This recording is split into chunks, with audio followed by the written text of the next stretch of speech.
Hello everyone, I'm Serkut Ayvasik. I'm a PhD student at Chair of Communication Networks at Technical University of Munich. My research topic is radio resource management for latency critical 5G applications. To talk about 5G applications, we should talk about 5G services. So 5G offers three generic services, named as enhanced mobile broadband, massive machine type communications, and ultra-reliable low latency communications. So one of the biggest difference in 5G is the machine type communications, which are the bottom two services. Enhanced mobile broadband is an extension of LTE broadband service. So it increases the data rate so that you can watch or download your files faster, or you can increase your video quality during streaming. Massive machine type communications offers huge number of connected devices so that you can create smart cities with billions of sensors.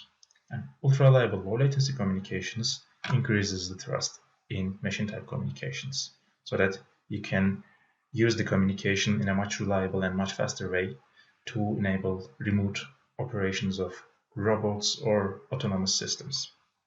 The main purpose of URLC is to have ultra-reliability and low latency simultaneously. Therefore, as the name implies, URLC is inevitable for latency-critical applications in 5G, which is our main concern here. Okay, here is an illustration of URLC. So what you see is a teleoperation of a robot by a human teleoperator. At the right side, you see the human teleoperator by using a haptic joystick manipulates the robot in a remote environment. So the commands from the human operator comes to the network and then to the base station, and from the base station we have wireless communication to the robot such that the robot receives the commands. And the aim here is to manipulate the objects in the environment by teleoperation such that the robot can help the patients in a remote hospital environment. Here you see an abstract overview of the communication between the robot and the base station. You see that this is an uplink communication illustrated with one path. But in reality, there exist multipaths during the wireless communication due to the reflections of the transmitted signal from the objects in the environment. These multipaths result in multiple receptions of the same signal at the base station at different time instants with different amplitudes. The multipath propagation is one of the biggest reasons of fading in wireless communication and causes distortion on the original signal that reduces the reliability. Additionally, due to the dynamic environments, such as mobile human or mobile transmitter in the environment, this effect is time variant and becomes harder to mitigate the distortion for reliability improvement. Not only the multipath fading, but also the transmissions from other uses using the same radio resources are harmful. This creates contention for the radio resources, which are limited, and creates interference for each other, which requires additional measures to be taken to achieve URLC. Let's look at a quick example of why we need ultra-reliability. Assume that a mobile teleoperated robot and a human is collaborating in the same environment.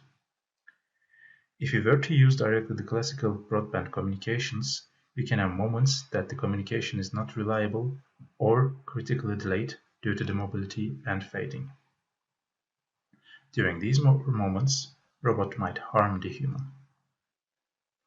Therefore, URLC can be considered as one of the answers to ensure the safety of the human-robot collaborations, such that we can avoid these moments and rely on a safe teleoperated robot cooperation.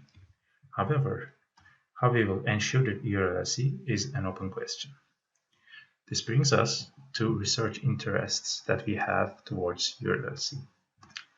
Here you see an example of the received channel quality indicated by the received SNR with the color map at the right part. With the blue color here, what you observe is an effect of multipath fading, which caused distortion on the received signal and resulted in worse SNR value, thus less reliability. In order to recover from this effect, we can use wireless channel estimation, which is one of the topics we are looking into. Other than that, we can have resource allocation problem due to the contention between different devices. At the left part, you can see an example of resource allocation for a robot, sensors, and other devices such as mobile phones which do not have strict time and reliability constraints. What you see here is an example of interference due to using same radio resources. This interference can be avoided by using scheduling techniques, or we can allow interference but solve the problem by using non-orthogonal multiple access techniques. If eventually we can achieve the constraints of URLC with the perceived techniques, then we can enjoy the support of robots in specific cases. Thank you for listening. If you are interested, feel free to contact